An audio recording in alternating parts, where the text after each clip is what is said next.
Aí vem o primeiro grande erro que as pessoas cometem.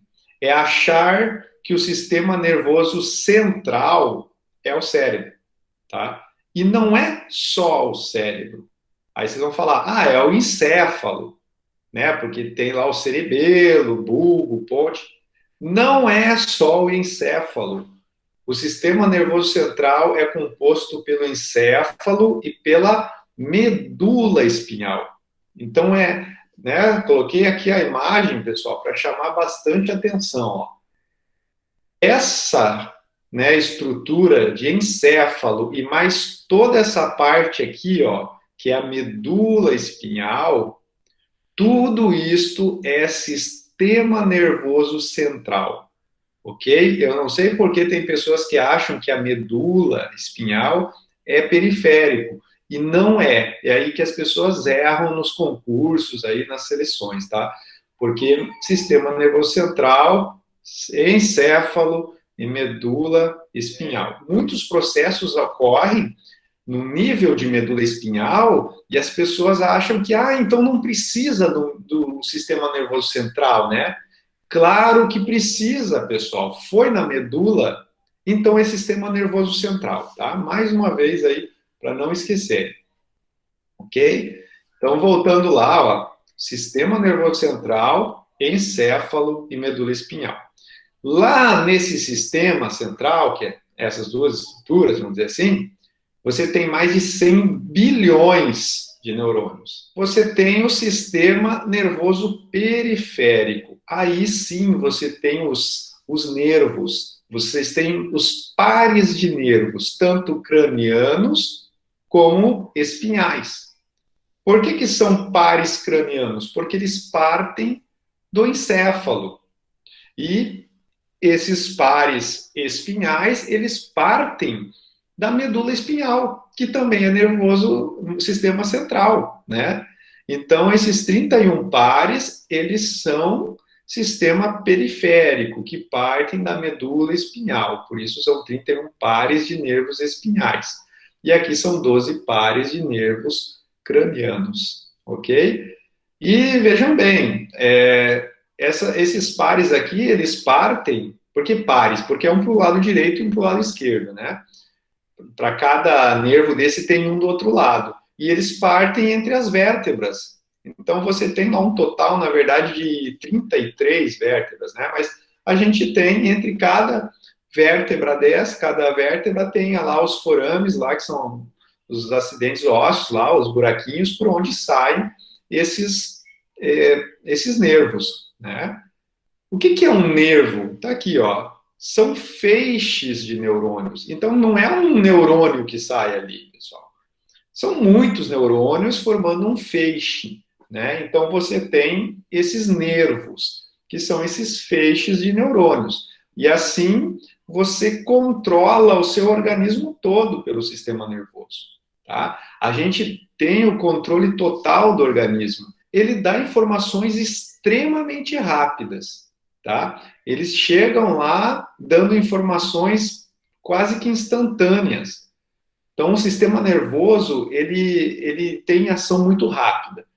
Tem um outro sistema, que é o sistema circulatório, que a gente vai estudar, que ele também vai chegar em praticamente todas as células.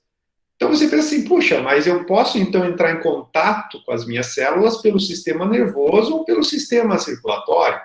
Sim, o sistema circulatório ele vai levar oxigênio, vai levar nutrientes, vai remover gás carbônico, vai levar células de defesa, vai controlar a temperatura corporal, ele vai levar hormônios, tá? Então, o sistema circulatório, ele leva os mensageiros químicos. E as ações dos neurônios, elas são ações que demoram um pouco mais e persistem por mais tempo, né? Diferente do sistema nervoso, que as ações são imediatas e de rápida duração, tá? Então, você tem um ajuste rápido pelo sistema nervoso e um ajuste fino e duradouro feito pelos hormônios. É assim que a gente controla, administra o nosso organismo. Tá? Então, esses pares de nervos cranianos que partem do encéfalo e os pares de nervos espiais vão levar esses feixes de neurônios aí para todo o nosso organismo, né? E aí a gente tem divisões desse sistema periférico, né? Desses pares aí de nervos. É uma divisão sensitiva e uma divisão motora. Divisão sensitiva, a gente está falando de neurônios aferentes. Aferentes são aqueles neurônios que trazem informação da periferia para o sistema central, tá? Então, é como você percebe o mundo. Se você está enxergando, é porque você tem um órgão sensorial, né? E pela visão, você recebe a informação e leva para o seu sistema nervoso central. Se você sente cheiro, se você sente gosto, se você toca, sente a textura das coisas, sente frio, sente calor, sente dor, pressão, tudo isso, pessoal, é como nós, né, ouvimos, nós percebemos o mundo. E todos esses estímulos vão estimular órgãos sensoriais. Esses órgãos sensoriais, esses sensores que nós temos na pele, né, na língua, etc., eles vão levar as informações para o nosso sistema nervoso central, tá? Então, essa é a divisão sensitiva, tá? Eu vou pegar, né, perceber esse mundo, né, esse estímulo externo e vou percebê-lo no meu sistema, né, levando essa informação para o sistema nervoso central. Ok? Então, assim, ó, nós temos esses nervos aferentes e diversos receptores sensoriais. Eu coloquei aqui, né, mecanoceptores, né, esses de pressão, de tato, termoceptores de temperatura, nociceptores de dor, fotoceptores de luz, como nós temos nos olhos, quimioceptores, né, de cheiro, de gosto, tá? Então, tem vários tipos de receptores e eles vão transformar esses estímulos externos em potencial de ação, né? Isso é uma corrente elétrica do nosso organismo que vai seguir por esse neurônio aferente em direção ao sistema nervoso central. E lá vão ser percebidas essas informações que estão sendo coletadas aí por esses órgãos sensoriais, tá? Então, de forma geral, pessoal, isso é divisão sensitiva, né? Sentir, perceber o mundo, né? E como que eu vou interagir com esse mundo? Como que eu vou falar? Eu vou me movimentar? Eu preciso contrair músculos, né? Para eu agir, para eu interagir com esse mundo. Aí vem a divisão motora. E aí são os nervos eferentes. Então, eles partem do sistema nervoso central e levam a informação lá para a periferia, isso é, para o músculo. E eles vão contrair músculos e vão fazer você falar, vão fazer você olhar, girar a cabeça, se movimentar, caminhar, né? Enfim.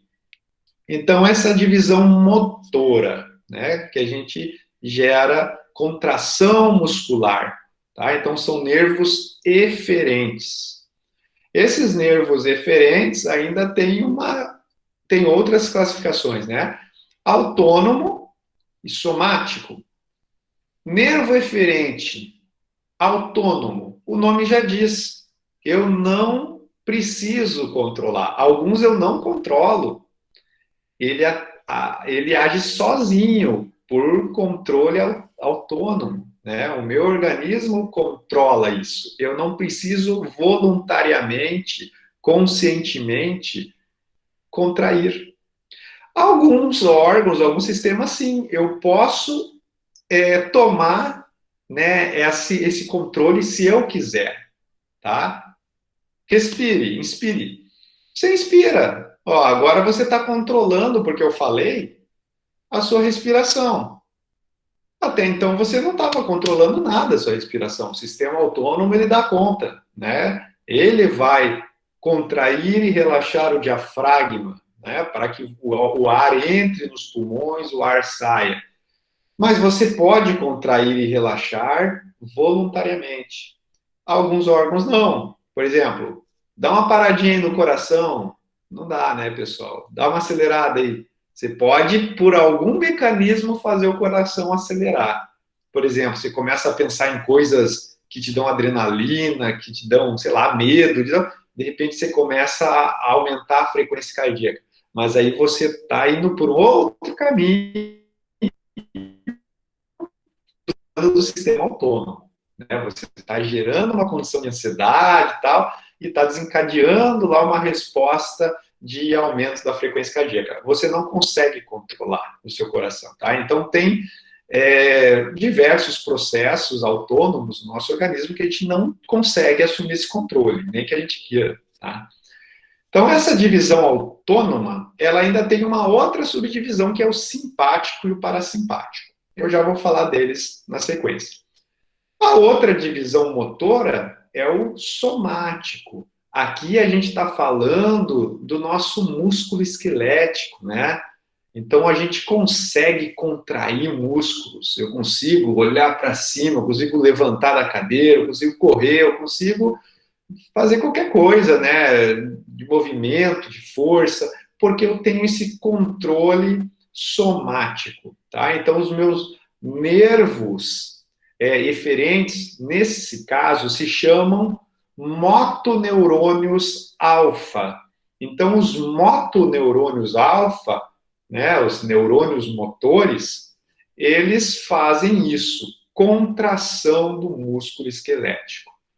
O sistema autônomo, tá, ele tem essa divisão aqui, ó. Lembrem, eu estou falando de um sistema que contrai músculos, é uma divisão motora, tá? Que leva o sinal do meu sistema nervoso central para a periferia, tá? O sistema eferente, né? Vai contrair músculos lá.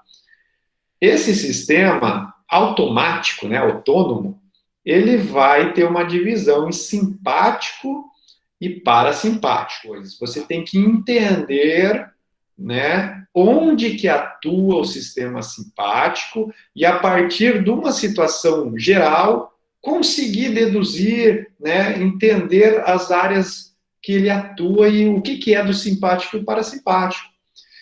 E é por isso, pessoal, que eu vou falar para vocês de uma palavra só para cada um deles. E a partir dessa palavra vocês vão ter que entender tudo que ele atua e tudo que ele funciona.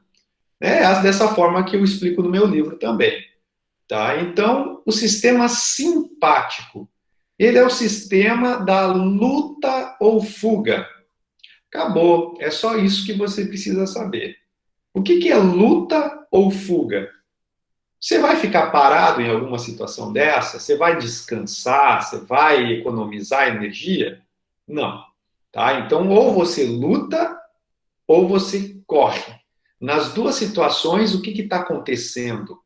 Está acontecendo contração muscular, você está sendo energizado, né? Você vai liberar hormônios como adrenalina, noradrenalina. O que está acontecendo?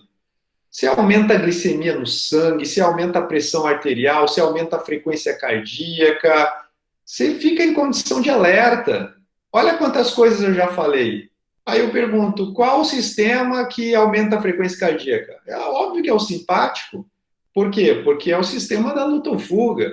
Qual o sistema que aumenta a glicose no sangue? É o simpático. Ele vai jogar glicose para você ter energia para fazer atividade, né? Para ter contração muscular. Então, aumenta a pressão arterial. Tudo que tiver relacionado com essa situação de luta ou fuga é sistema simpático, tá? Sistema parasimpático é o oposto. A palavra para ele é administração, economia, tá? Administração do seu corpo. Então você vai administrar. O que é administrar? É economizar, né? Guardar os recursos. Então eu vou administrar meu corpo. Eu não vou ficar gastando energia à toa. Eu vou baixar o metabolismo. O hormônio aí, com relação, por exemplo, à glicemia, é a insulina. Eu vou tirar a glicose do sangue, eu vou estocar, né?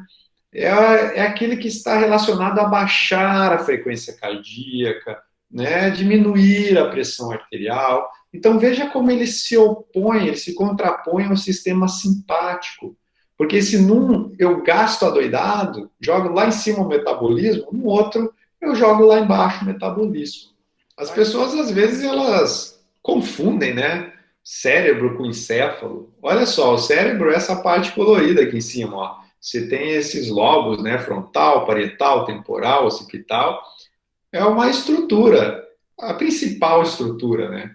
Mas ele não é tudo que a gente tem dentro do crânio, né? Ou todo o sistema nervoso central. Não, ele é uma parte, a parte mais importante. Mas nós temos outras estruturas extremamente importantes, né? Por exemplo, o cerebelo, né? Como eu coloquei aqui uma observação, né? Ele é o responsável pela coordenação dos nossos movimentos. Se você destrói o cerebelo de algum animal, ele não consegue mais andar. Ele fica com as pernas andando tudo torto, não sabe para onde vai. Perde totalmente a coordenação dos movimentos. E quando você nasce, esses bilhões de neurônios aí, eles não têm associações ainda, né? É uma mata fechada.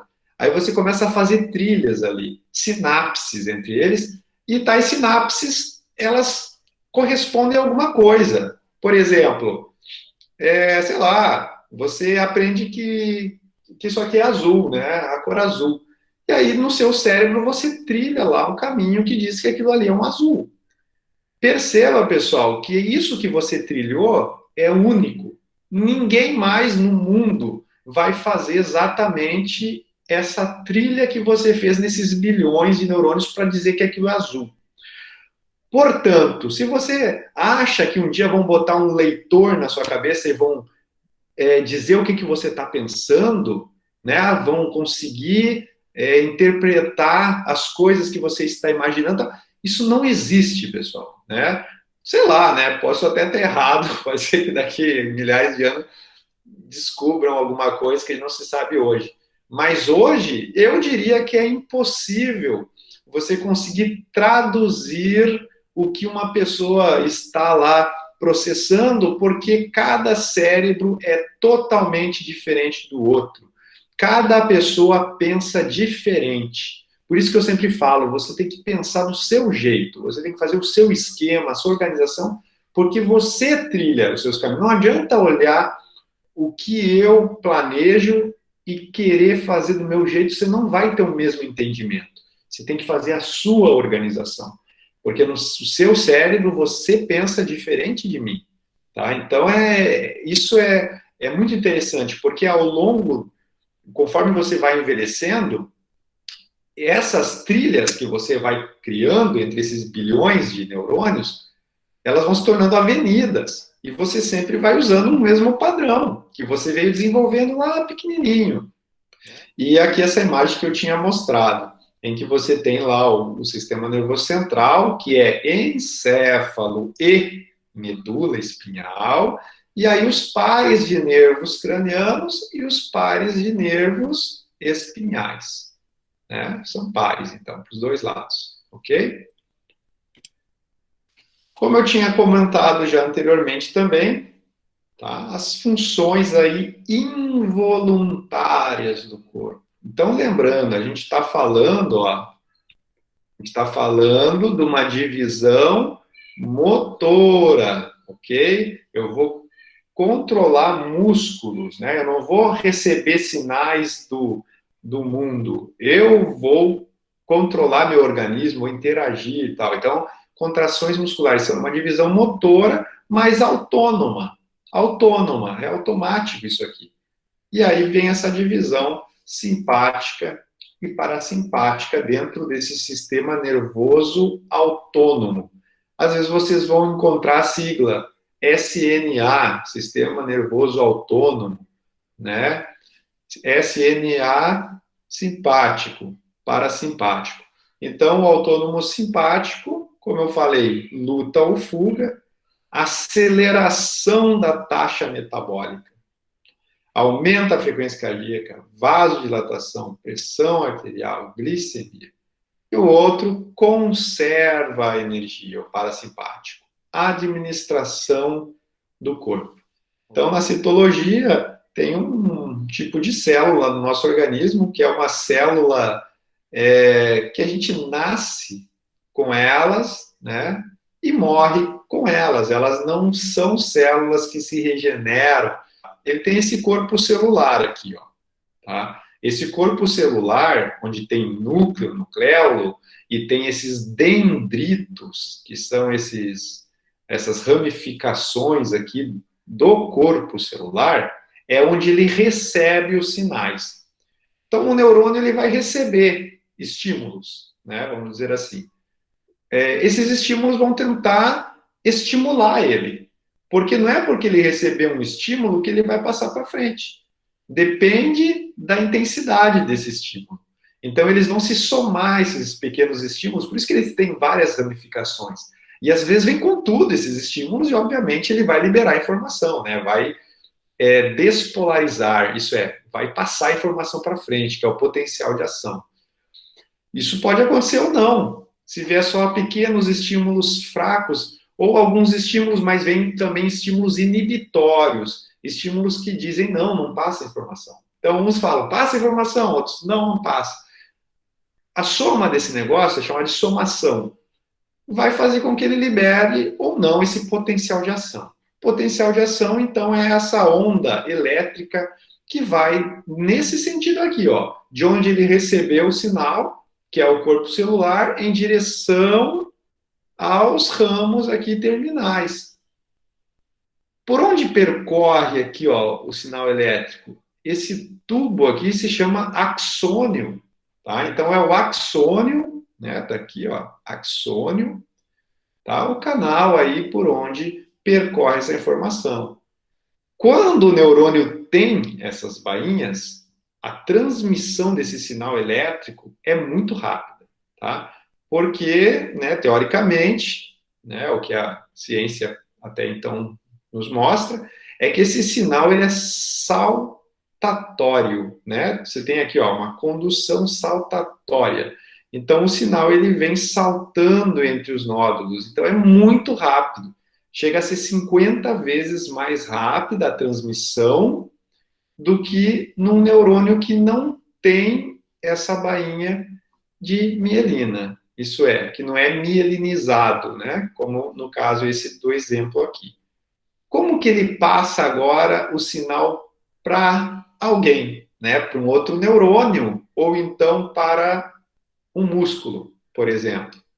Ele passa esse sinal não de forma elétrica, ele vem de forma elétrica pelo neurônio, mas na hora de contrair o músculo ou fazer uma sinapse com outro neurônio, né, ele faz por meio químico, tá? Então você libera neurotransmissores que são agentes químicos. E qual que é o motoneurônio alfa mesmo? É aquele que contrai o músculo, né? O motoneurônio alfa. Se ele for um motoneurônio alfa, ele vai liberar aqui acetilcolina, tá? Então a acetilcolina é o neurotransmissor do motoneurônio alfa, isso é, na contração muscular. Se você vai contrair um músculo, qual o neurotransmissor que é liberado lá no músculo? Acetilcolina. Tá? Impulso nervoso, né? O nosso neurônio, ele é negativo na parte interna dele. E o ambiente externo é positivo, em questão de voltagem, tá? Então, qual que é em milivolts a voltagem, né, do interior do neurônio? É menos 70. Então, lá dentro do axônio, naquele tubinho lá que leva o sinal, né, tem até uma imagem aqui, né, levando o sinal, ó, vem daqui para lá, sempre nesse sentido, tá? Sempre do corpo celular em direção aos ramos terminais. Dendritos, corpo celular, né? Axônio, ramos terminais. Então, ali no axônio é negativo, ali dentro, menos 70. No momento, né, isso é chamado de potencial de membrana. Isso é, ele não vai despolarizar por nada. ele tem um potencial de membrana negativo, fica menos 70 ali, e para despolarizar, isso é, mudar essa voltagem que tem ali, tornar positiva, eu preciso de um estímulo. Quando chega, então, esse potencial de ação, que é essa abertura para que ele leve esse sinal elétrico, o que acontece é isso aqui, ó. Você tem entrada de sódio. Entrada de sódio vai ficar positivo dentro. Depois que acontece o potencial de ação, para recompor essa condição, você precisa jogar esse sódio para fora. Então, a gente tem uma bomba sódio-potássio lá nessa estrutura, né? Pelo menos é assim, teoricamente, né? Que joga sódio para fora e joga potássio para dentro. Então, se perguntar qual que é o íon que você tem dentro do neurônio, é o K aqui, ó, que é o potássio, tá? Então, você tem o potássio dentro do neurônio, né? E vejam que o sódio, ele está fora. Quando o sódio entra, que aí despolariza o neurônio, tá? Para manter essa condição negativa, percebam que essa bomba joga 3 sódios para fora, ao mesmo tempo que ela joga 2 potássios para dentro. No momento que joga 3 íons para fora e 2 para dentro, você sempre está num déficit interno em íons. Então, você mantém uma concentração negativa dentro, tá? Quando você precisa restabelecer, né, o potencial de ação. Então, você tem essa permeabilidade de saída de potássio, você sempre vai manter negativo dentro da célula, a não ser que ela seja estimulada para se contrair, que é quando entra o sódio, e isso é chamado de potencial de ação. Então, o potencial de ação, o que ele faz? Você estava lá com o potencial de membrana, que é o que mantinha a célula em descanso, né, em repouso. A célula, né, o neurônio, que é uma célula. E aí, de repente, entra o potencial de ação. Entra o sódio e muda a voltagem. No momento que acontece esse potencial de ação, não dá para frear, pessoal. Não dá para, não, vai ser um potencial de ação meia boca, de tal intensidade. Isso não existe. Ou o potencial de ação acontece, ou ele não acontece. Aconteceu, ele vai com tudo e vai levar o sinal final do neurônio.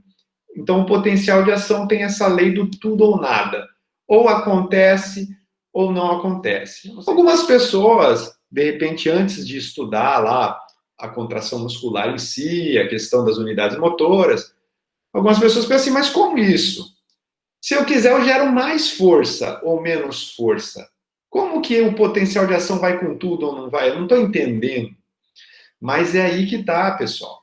Quantas fibras musculares você tem, né? Então, só uma unidade motora, que é um neurônio desse, por exemplo, ele pode inervar de 300, 500 fibras musculares.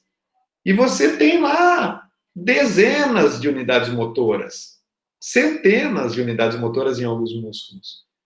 Então, vejam, não é porque um neurônio teve o potencial de ação e vai com tudo lá para contrair o músculo, que ele vai contrair o músculo inteiro. Ele vai contrair só as